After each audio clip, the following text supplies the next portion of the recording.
My name is Audie Murphy, and what I encountered in 1957 was like something out of a horror movie. My Korean War veterans weren't just getting cancer, they were losing their minds. The radiation had melted their brains, and I was the man who sent them there. It started with Bill Crawford. 3 years had passed since I discovered the radioactive fallout poisoning American farmland. 3 years since I'd accepted command in Vietnam to prevent nuclear escalation. I thought the worst of the Korean consequences were behind us. The contaminated cattle, the sick children, the poisoned soil slowly healing. I was wrong. The phone call came on a Tuesday morning in September 1957.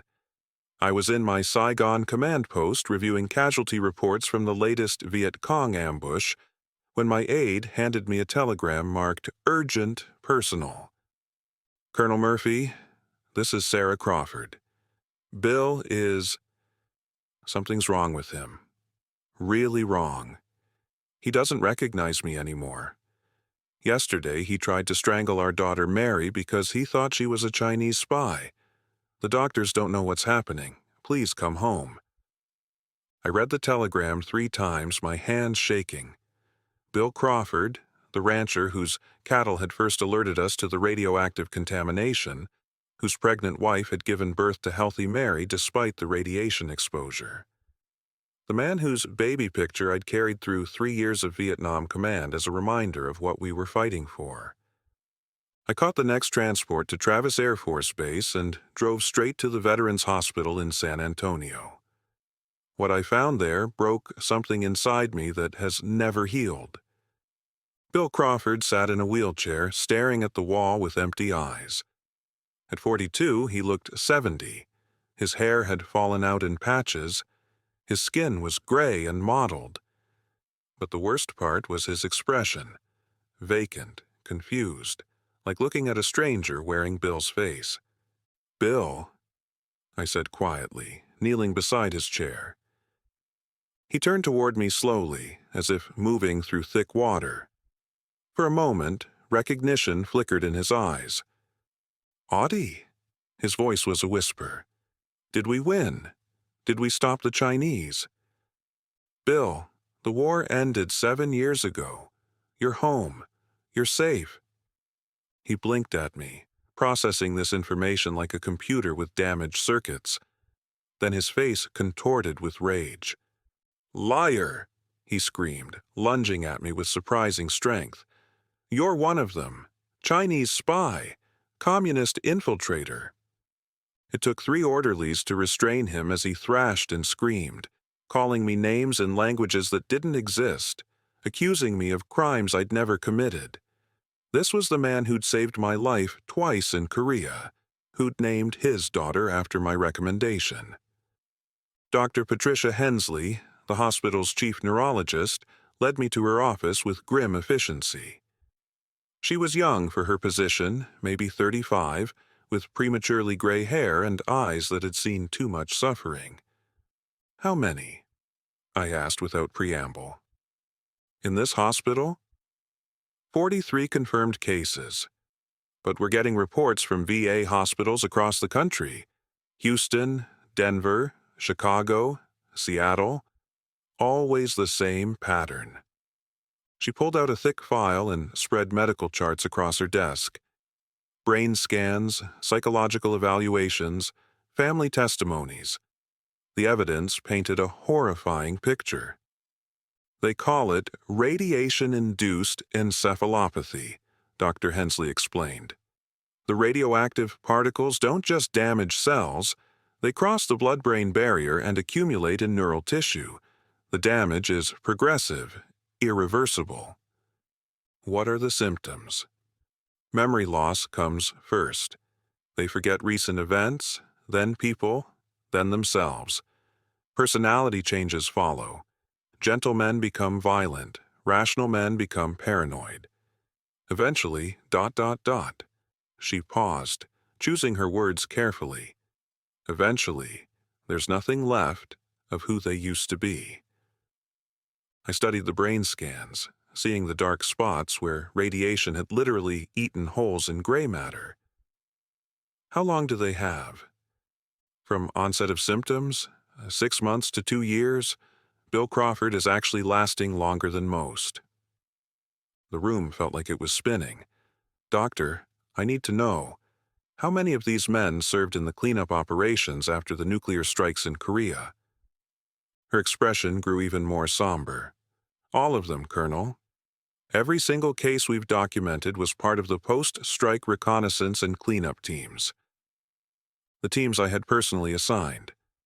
November 30th, 1950.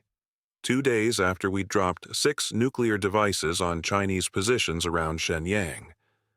MacArthur had been ecstatic about the tactical success, but someone had to assess the damage, secure the area, and gather intelligence about the weapon's effectiveness. I had handpicked 200 of my best men for the mission.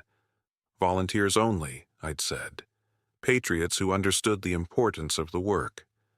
I told them the radiation levels were minimal, that the airburst detonations had minimized fallout.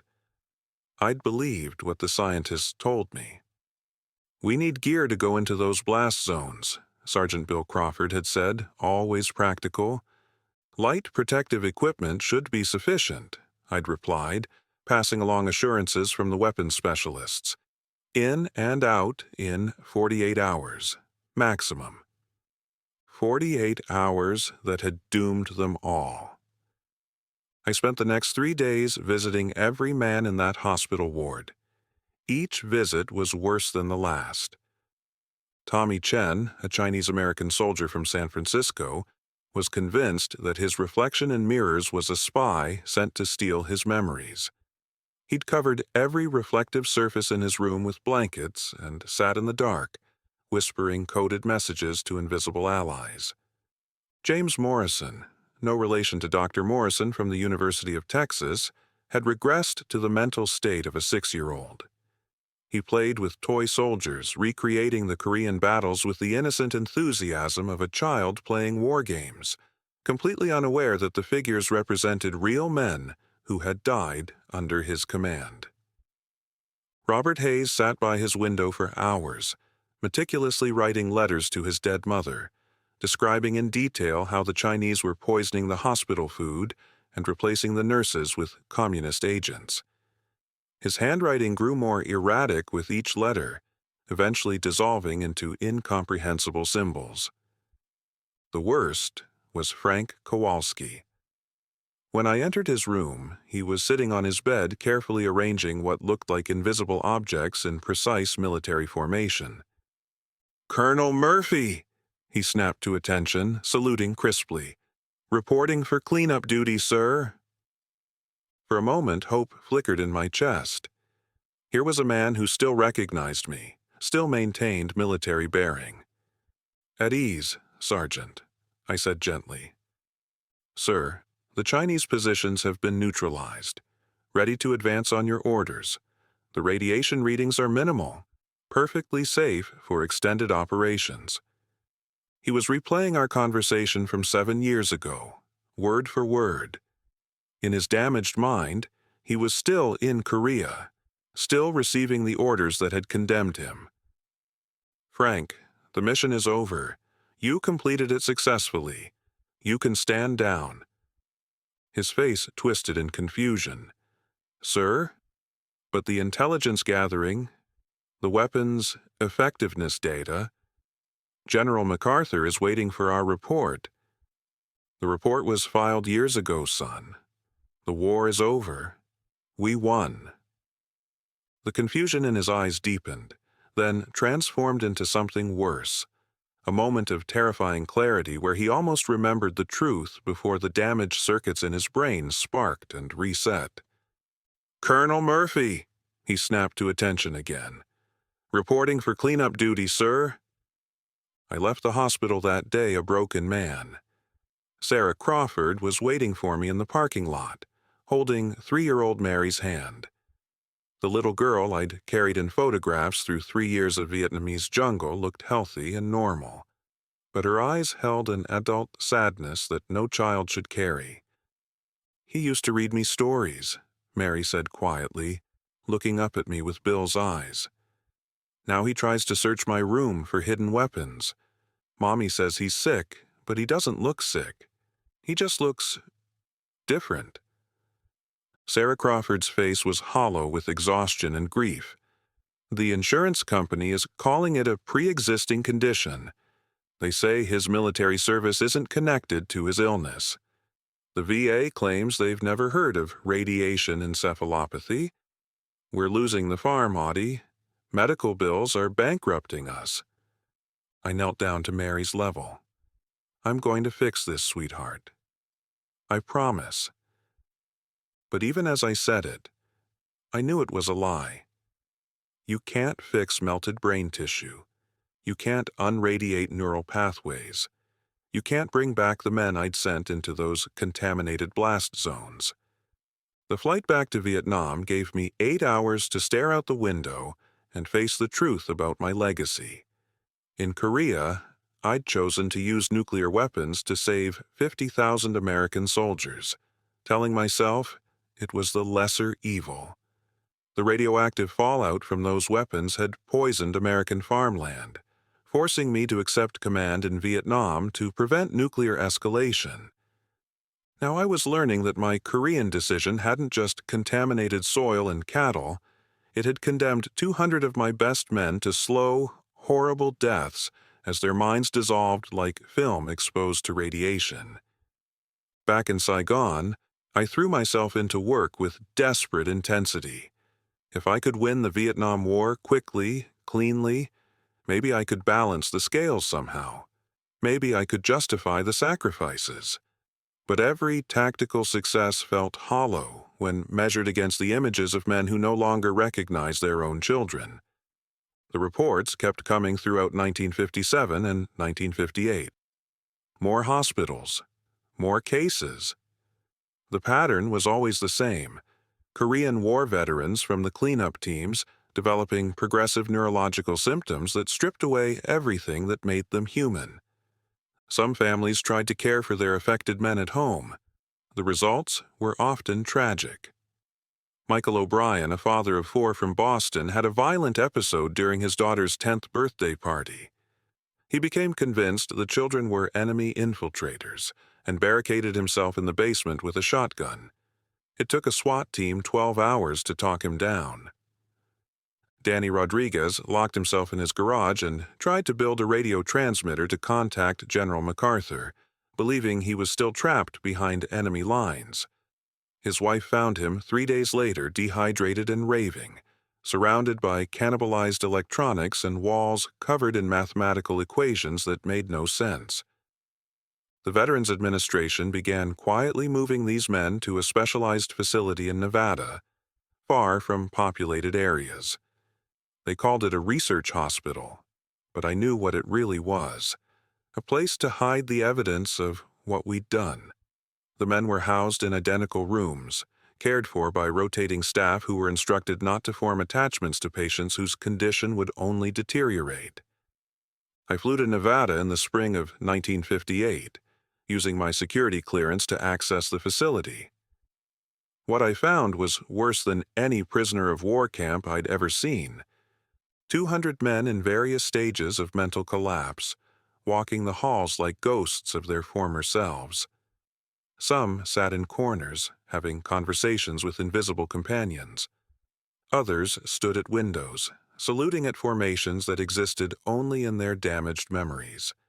A few had regressed to such a primitive state that they couldn't speak or feed themselves. The facility director, Dr. Marcus Webb, was a clinical man in his 60s who spoke about the patients like laboratory specimens. The progression follows a predictable pattern, he explained as we walked through the ward. First, short-term memory failure. Then, personality fragmentation.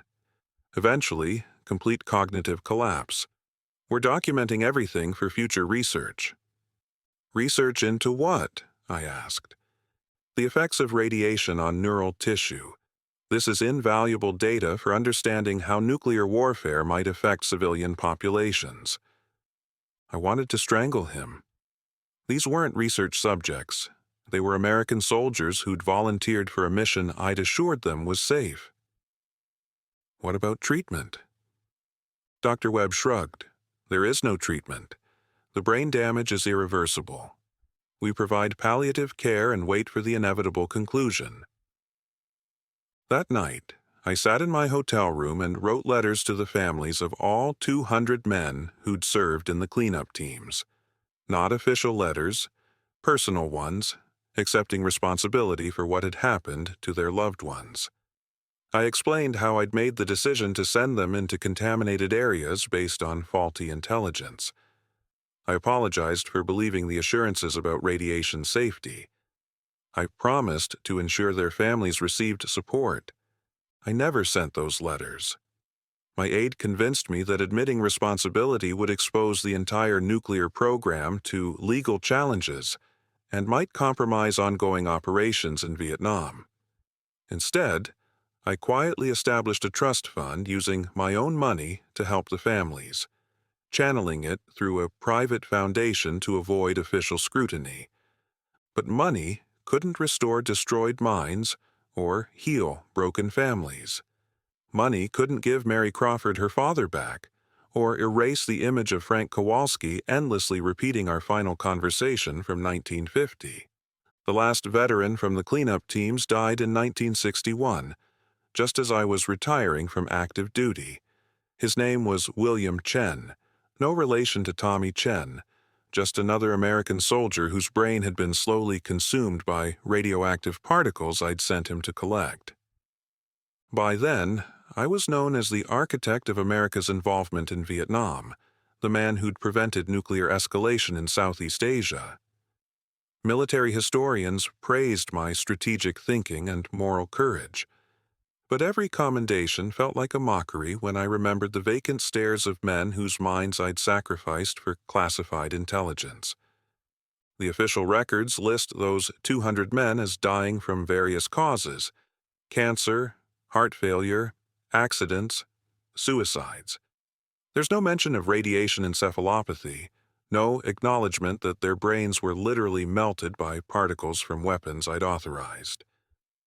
The families received standard death benefits and formed letters expressing the government's gratitude for their service. Little Mary Crawford grew up without ever knowing why her father had tried to hurt her in his final months. Sarah remarried a kind man who adopted Mary and gave her a stable home. But sometimes, when I see Mary at town events, now a grown woman with children of her own, I catch her looking at me with those same solemn eyes that once asked why her daddy didn't recognize her anymore. People call me a war hero. They say I made tough decisions that saved countless lives.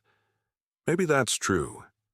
But I also learned that some victories extract a price that's only calculated years later, paid by people who trusted you to keep them safe. The radioactive rain that fell on American farmland was horrible, but at least it was visible. The real fallout from nuclear weapons, the kind that eats away at human minds and souls, is invisible until it's too late. And by then, the men who made those decisions are usually far away, leaving others to count the real cost. Let me ask you this. When you send people into danger, based on assurances from experts, how do you live with the consequences when those assurances prove wrong? And when the price of your strategic decisions is paid by the minds of men who trusted you, how do you measure the weight of command responsibility?